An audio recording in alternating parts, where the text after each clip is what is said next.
Here we are. My internet is working fastly today instead of slowly like it was yesterday, which is nice. So you guys are in full, like frame by frame motion rather than that stop motion thing that you were doing yesterday. Full res. Yeah. Yeah, you're looking good today. Not Thanks. pixelated. Well, I should say your camera's looking good. I don't know. I was noticing a couple gray beard hairs this morning as I looked at my greasy face in the mirror. How old What's are you? on your hat? This is a Joe Pug logo. It's a bird, which nice. is real. It's not a real bird, but birds are real. To establish that. I'm 37. That's pretty old, dude. Mm-hmm. You're a part of the problem. I'm as old as LeBron James. So, wow. Yeah, and he can still slam dunk a basketball in the NBA. What can you do? That is the way a 37-year-old would say that. He's still slam dunking the basketball. Okay.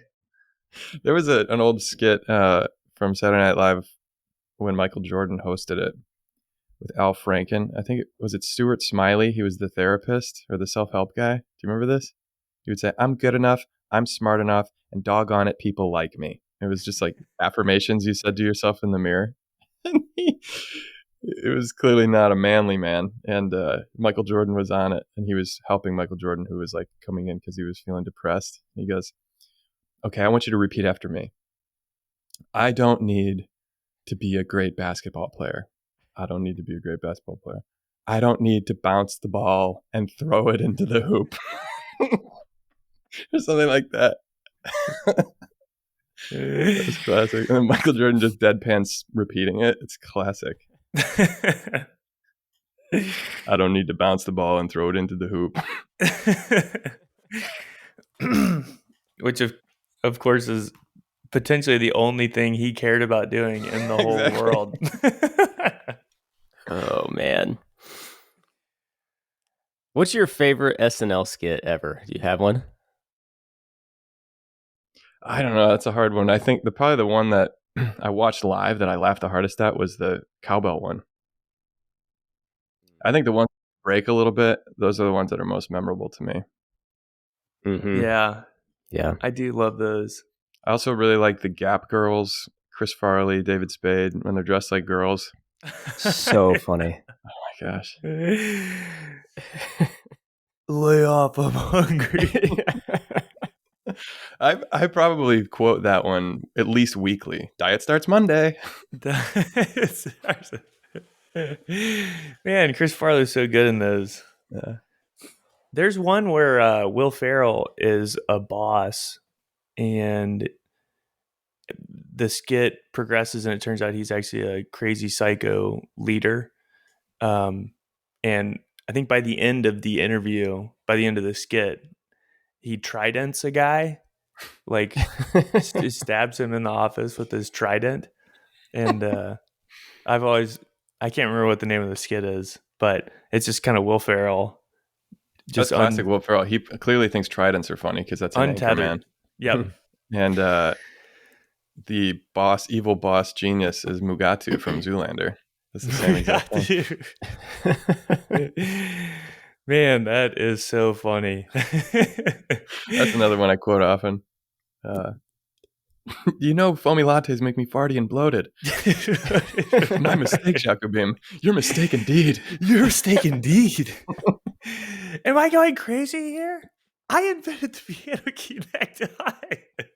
Blue Steel, La Tigra, they're all the same look. They're all the same look. Man, just the way he yells is very funny. These big eyes. There's cool things that on YouTube sometimes you can find like the original audition tape for different cast members on Saturday Night Live, and Will Ferrell's. So they do like 3 characters or something just in the empty studio for Saturday Night Live, and so nobody's laughing. It's kind of awkward. But he did Harry Carey, which is a great character of his. And then he did the dad who's just flipping burgers and talking to a friend while he's yelling at his kids to get off the shed. That's so much like essential Will Ferrell humor, where it's like, hey, I'm just saying, get off the shed. The contrast between the two, which is also a Farley trope. He would go from quiet to loud. Mm-hmm. Like, Dad, I wish you'd shut your big yapper.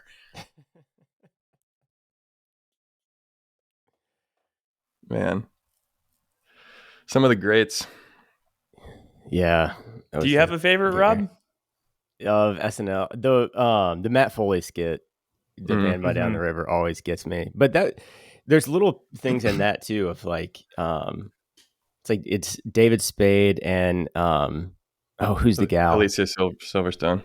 And they're just like losing it on the couch at one point. But yeah, it is funnier when they break and laugh in those skits. Makes you feel included. Yeah. like I'm part of this, just watching this happen with I the do cast get members. a big kick out of, I can't remember the guy's name either, but the Nick Cage skits on Weekend Update, which are a little more modern, those are very funny. I don't think I've seen those. Those are pretty good. There's shoot, I can't remember his name. Andy Samberg. Yeah, he impersonates he impersonates Nicolas Cage. He always introduces himself as Nick Cage, and it's just outlandish. I don't have anything to quote even on it, but it's very, very funny. Yeah. There's a couple of cast members that are they're frequently breaking in big skits. I think Jimmy Fallon was kind of known for that. Right. Jimmy Fallon would break quite a bit. Which, by the way, I'm watching the Band of Brothers series. Jimmy Fallon's in that. He has a cameo. Yeah, that's right. Jimmy Fallon like rolls up in a Jeep with a bunch of ammo. Like, is that Jimmy Fallon? Yeah. They have Band of Brothers has guys. a lot of guys. Like, is it Band of Brothers I'm thinking of? Yeah, there's another cameo. Tom Hardy has like a one scene part as well. He's super young and skinny, so you don't know who. James McAvoy is in it. The dude that plays, I guess he plays Professor X in a lot of the new X-Men movies, but I didn't even realize that. Yeah, he gets his face blown off. Band of Brothers is such a good show. That's a great show.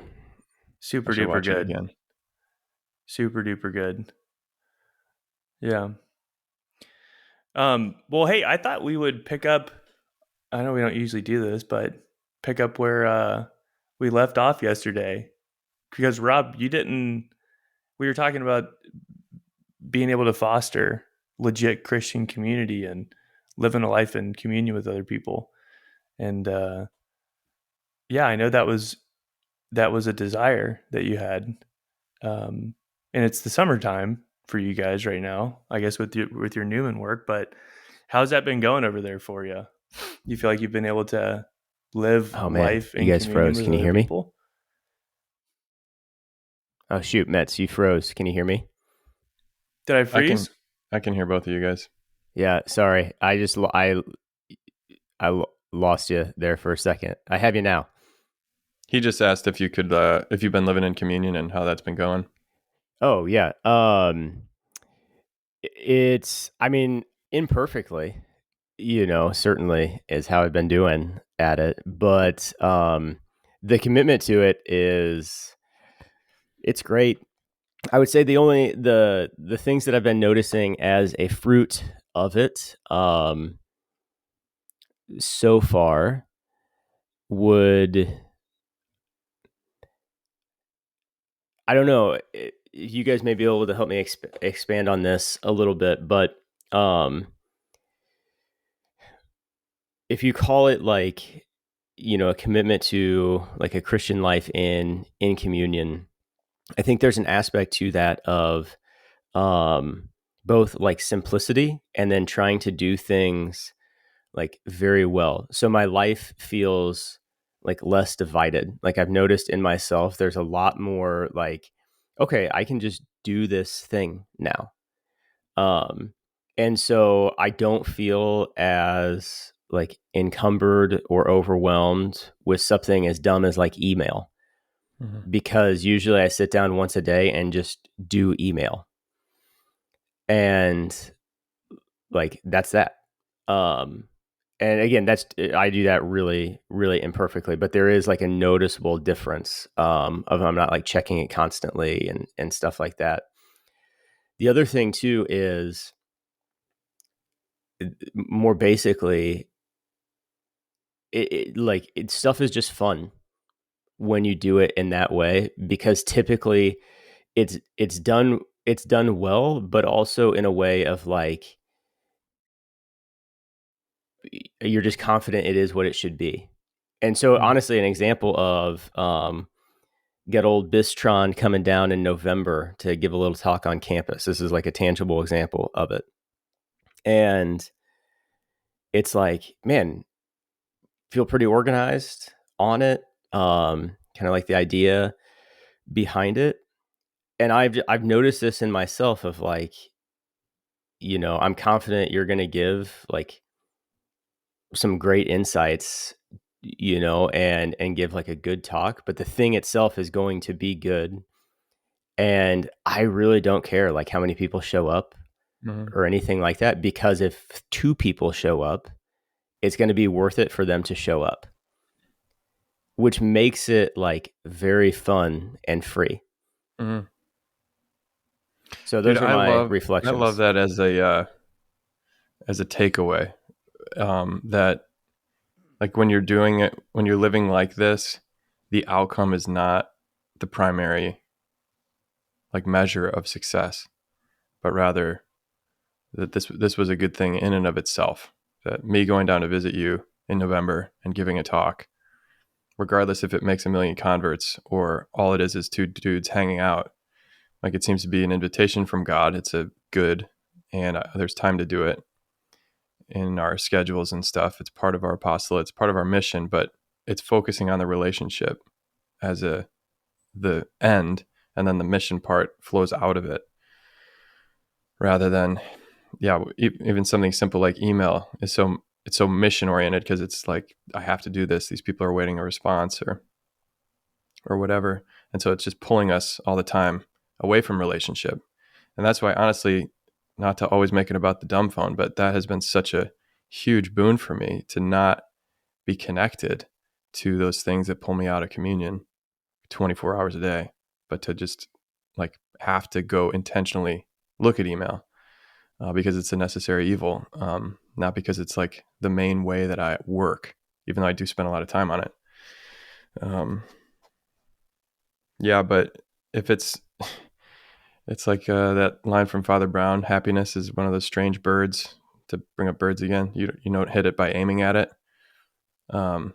Like fruitfulness in your mission, success, and all that stuff. It doesn't happen by trying to be successful, but rather trying to be fruitful or remaining in Jesus and with his friends. And so I like that. Yeah, it's very cool. Yeah. I think, go ahead. No, go on. No, I mean, other things. And again, this is just,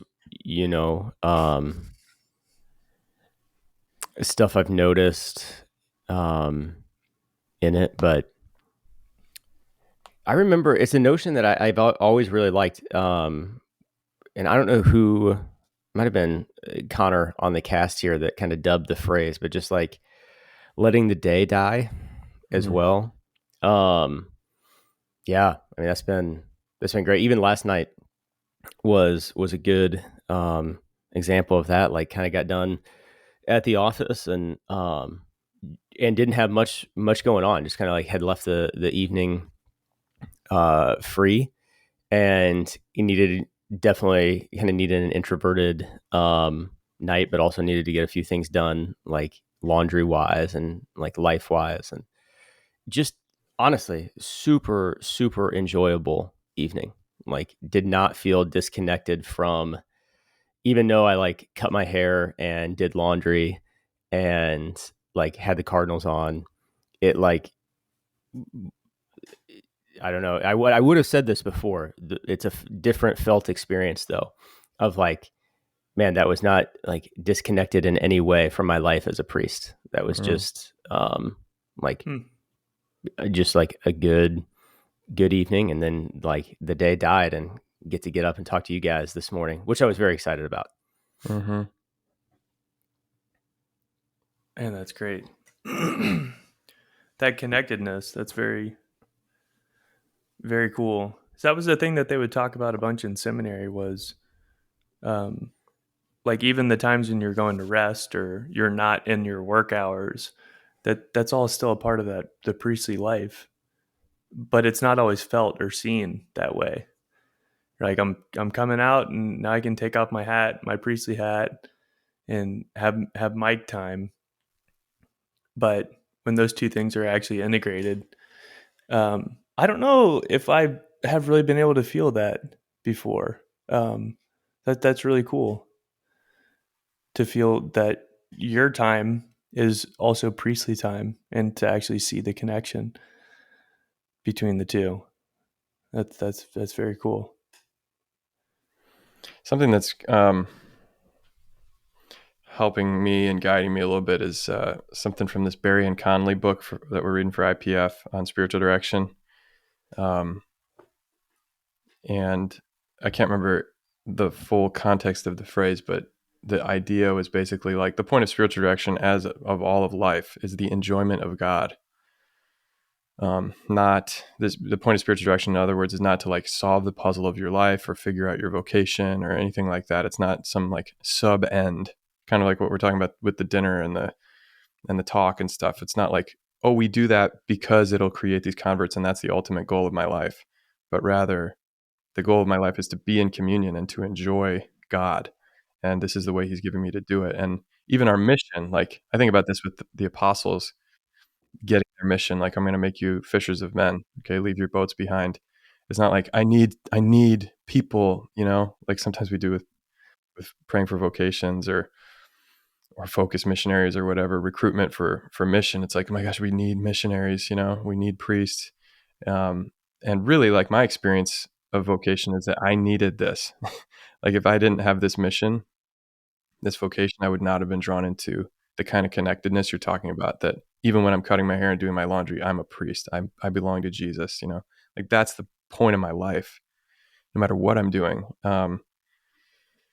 So the enjoyment of God and not feeling like I need to do anything but that, and the thing about God is that he always tells you the truth. And so like if you're just sitting there eating ice cream watching Blade Runner 2049, maybe he says he wants you to do that with him every once in a while, you know. And usually he wants you to do that in communion. Like I watched it with Father Tim last night, and we made salmon on the grill and hung out and talked, and it was like a moment of communion. But I could easily do that same thing and just fall into the solipsism of like feeding myself, not feeling connected. And that same night that you just described watching the Cardinals, I've had those nights where I do feel very much connected and very much in communion, and those same nights where I feel like super lonely, super disconnected, restless, don't know what I want. And it's a very subtle internal reality, but it's like, am I in relationship right now or am I not? Is what I'm doing like conducive to enjoying being God's friend, or is it me like trying to work for some end, figure something out, do something so that I can then later like bring it to God and into relationship? It's a subtle difference, but it makes a huge difference practically, I think. Yeah, it makes me think. Oh, it makes me think that. So, like, as I've been kind of going through this transition up here, and the schedule is just very sporadic and really, really different. I had direction yesterday with Father Walter, and like one of the things that we kept coming back to was, like, I don't always know what my days are going to look like, practically speaking, but I the things that have brought me peace and joy and freedom is like returning to keeping the first things first. And so regardless of what the day actually looks like, I have to constantly return back to like holy hour and celebrating mass, that's got to be the bread and the butter. That's Jesus right there. And I don't even know what those holy hours look like, or like what that time of prayer is going to look like. But the freedom has come where it's like, I don't have to make that up. I don't have to create that. I just have to come back to him. And then from that place of communion there, then like whatever spins out of it, whatever comes out of it is what the Lord intends.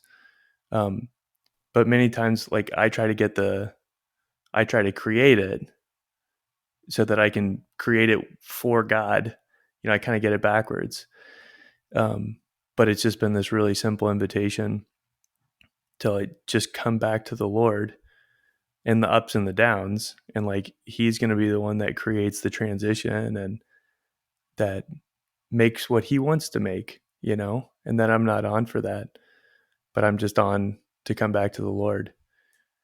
So it's that communion actually starts right there for me anyways, that it does have to start with the Lord, but keeping the first things first is like, just return back to Jesus. And then whatever's going to happen will happen.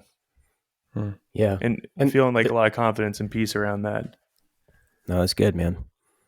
And even there's a stabilizing aspect to that. And I have found that similar to what you were saying, Bisque, too, in that light of like the internal disposition there, like is super subtle, but it makes all the difference. And I'm going on this next week. I'll be on vacation with my family, which will be super fun. And so we have some cabins and then a big Airbnb place. And like one of the things, I'm going to take the stuff and say mass every day, which is awesome. And this is, I'm sure, like it sounds like an uninspiring thing in many ways because it's so small. But like one of the things that's going to be different, like this year on a vacation with everybody and like the nieces and nephews, is that in the past, and it's because I'm super thankful, like my siblings are really faithful and are raising their kids in the faith and are pumped about like me being a priest and all of that. So they love to like have mass, daily mass when we're together. But it's just, it becomes this thing of like, okay, like we're going to have mass sometime today. And then because there's so many like moving pieces and kids involved and who's hungry when and everything like that, it can very quickly become like, okay, like has no one eaten in the last 50 minutes? Like, let's say mass really quick. And like, let's just, get this, come on, like, let's go. And whereas like this year, I'm saying like, hey, I'm going to say mass at 6:30 every morning in my cabin or like in my room. And like, come, like any of the kids that are up or anything like that, like it's just going to be there. But like some days, like certainly not everybody's going to be there, and everything like that. But it's like, hey, this is this stabilizing thing that allows me to put it actually, even though it's early, like as the center of my day. And then like, I'm going to form the day around that as opposed to forming like mass around the day. Right. Like super little. It's very sacramental of what we're talking about. It's putting first things first. Yeah, exactly. But letting like, everything be ordered around that. But even as simple as that is, like just the freedom to say like, no, like this is when I'm doing it. This is when I'm celebrating mass every day. Like that actually I have found like it took an interior freedom that I didn't have before to say that. Right. Yeah, I definitely feel that. Being a priest to your family is kind of an interesting animal because that does take a lot of interior freedom, and that comes from a confidence of like being told by God deeply that you're a priest. When you're saying mass in your parish with all the people who call you father, or when you're by yourself in your house folding laundry, you are a priest, but I will say, like when I first got ordained, it was like putting a costume on every day and people calling you father. It was like not natural yet because it wasn't deeply subjectively. Objectively, of course, I was a priest from the moment of my ordination, but subjectively, you're not like living from that place all the time yet. You're still like new to the identity. It's probably like newlyweds or new parents. But especially with your family who's known you since you were a little kid pooping in your pants, for them to think of you as another Christ or the pontifex between heaven and earth at this moment of the sacred synaxis. It's just like, no, that's Rob. And he wants to do mass, which is nice, but the kids just had Lucky Charms, so we can't do it. Just having the confidence to say like, okay, I'm doing this at this time, and those who want to come, it's like, this is my little mission for the week on vacation. I'm still a priest, even though I'm on vacation and even though I'm with my family. I think that's beautiful, dude. Yeah. See, and you also, you have the internal disposition and the external discipline to make it happen. Because anytime that I try to do that on vacation with the family, it's like, anytime before, let's do 9:30. Like 9:30, 9:30 is gonna be great. 9:30 will be fine. It's like you really have to do it before like 7:30, or else people are out there making breakfast. They're coffee, getting their day going. Yep. And it's like, and I also that's another part of like, I guess the desires in me too, of like coffee and breakfast. That's my favorite part of the day, man. Oh man, that's especially awesome. with everybody there. I'm not missing that. Right. And no, so I love that. You got to get up and do it. I love that. But that's the deal. Is like, I could have all the internal disposition in the world, but then I'm going to be like, hey, when I wake up first thing in the morning, I'm going to celebrate mass at like 10 when I wake up. I was like, dude, you're a bum. You're a bum. I'm like, I'm on vacation, man. That explains why you gravitate to the army. Oh, yeah. You need the discipline, the external. Absolutely. All these different groups in my life, my family included, my father, my mom, have created and provide a lot of external structure that I don't naturally tend towards, but that I really thrive when that stuff is given. Like even in seminary, structure my life for me, please. Rein in my freedom now. Tell me where I need to be and what I need to be wearing, if I need to be wearing anything, and I'll show up and jam. I'll do it. Right. It's funny. So overall, It's been going well, Juice? Oh, yeah, man. It's it's nice. Summer is a slower pace as well because there's not as much going on. And yes, but the commitment to it has been tangibly fruitful. That's a good title, Megan. FYI, tangibly fruitful. And it's also, but it's just like, it's totally imperfect how I live it, and constantly there's just like the temptation knocking on the door of like, nope, got to be doing more. Like, we got to like plan this and do this, and always it's there. Activism, man, it's constant. I suspect that is true in every walk of life. Yeah, I would guess so too. One of my fears about myself is that I will, or people I love, which is even more because I can't control them, is as you get old, you can do less and less stuff. And as you get sick, you are more and more limited. And like gracefully if your life is about the stuff you do, whether your leisure activities or your productive missional stuff, my work, my family, my priesthood, etc., then as those things get taken away from you and you don't have the just like pure enjoyment of God through prayer and relationships and stuff, that is an extra bad cross or extra hard thing to carry. And it's not even a cross. It's more just like this my hand is stuck in the vending machine because I won't let go of the Coke that I'm trying to steal, Oh, like been Homer. there. You know, it's like simply Was there this morning. that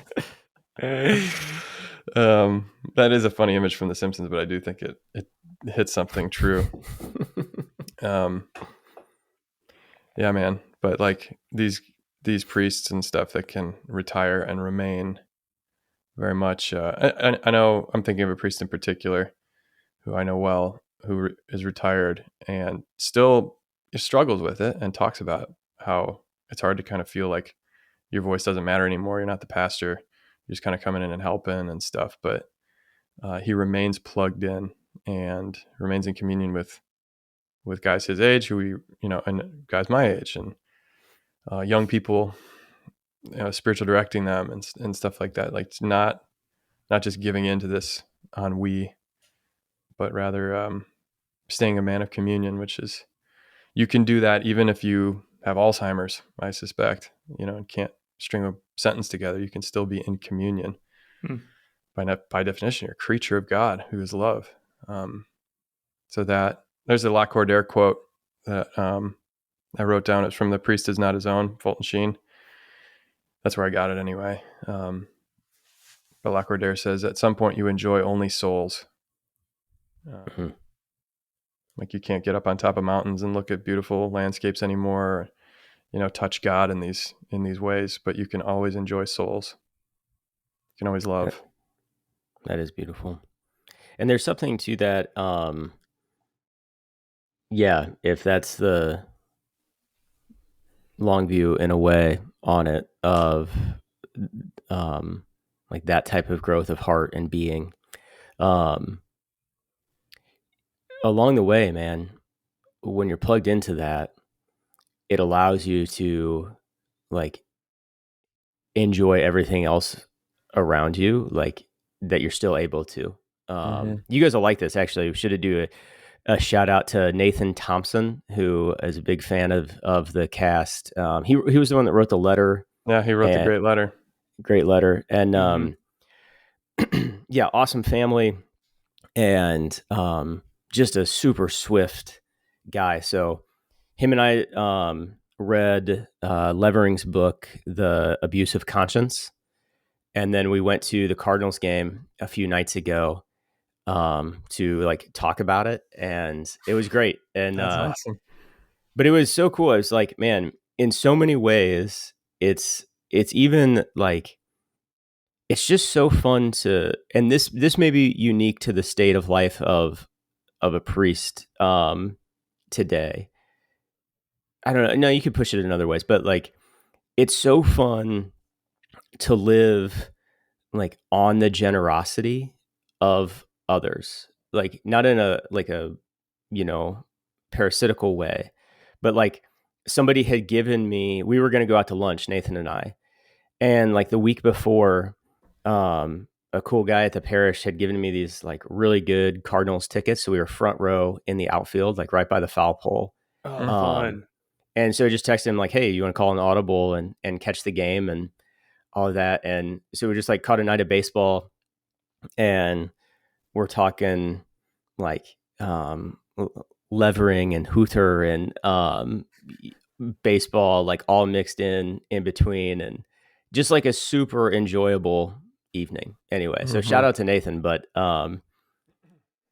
like so good, and that took a whole evening. I had to kind of like block out like all this time to do it, but I found it to be like very life-giving and worth it. That's perfect, dude. That's a perfect example. Yeah, that sounds very cool. Yeah. Because the thing is, if you get that first things first, you put the first things first, you get that starting point. That's probably not even the right way to say it. If you're receiving from the Lord, that's your place of communion, which is God, being the creator, and us being the creature. Then you can receive everything as a gift. And then your day and all these different events and even your ministry, like all that stuff is now a gift. which is a totally different way to go about the experience of life. Oh yeah. Well, I'm curious to this, Mets, of like, yeah, because at least the experience of it can be, this is what I'll fall into anyway, with the first things, which I really like, but I will fall into a lot of times like, oh, I have to make sure that the first things are first. And once I do that, I'm able to receive from God. Mm-hmm. Like versus like, no, if I'm allowing myself to receive from God, it's easier and easier to make sure the first things are first. Mm-hmm. Right. It's subtle. And I think that's what you're saying, but like, I don't, that's just something I have to watch a lot of, like not falling into, okay, something's off. Like I just gotta do it and figure out how to receive here. Right. Father Brian Welter had an image he used to use of the chair.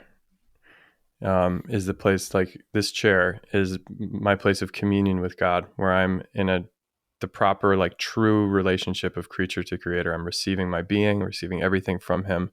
I'm not doing anything for him because I can't. Ontologically, it's absurd to think that God needs anything from me. He's infinite. I'm contingent. So here is where like I'm living the truth.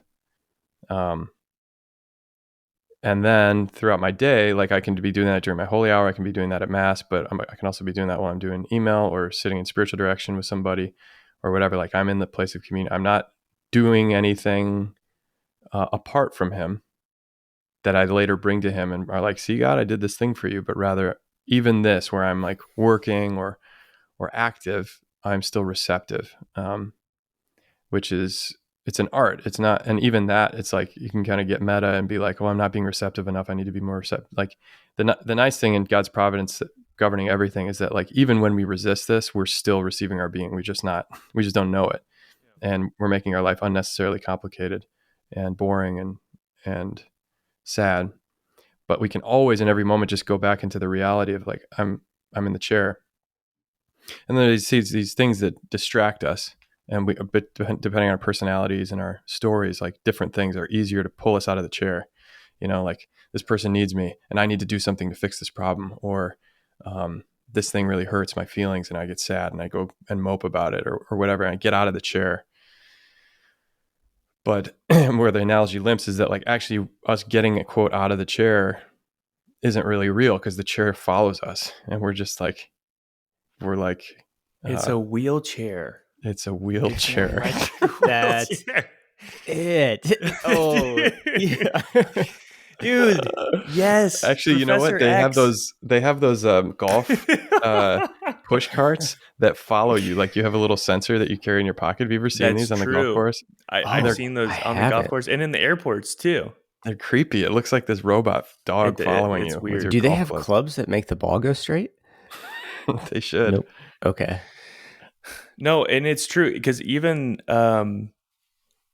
like even in talking about it, there's a temptation to say, sort of like what you just articulated, Connor, is that, okay, I've identified that I'm not receiving. I'm trying to make my mission, form my own identity. I'm trying to create myself and create my own life.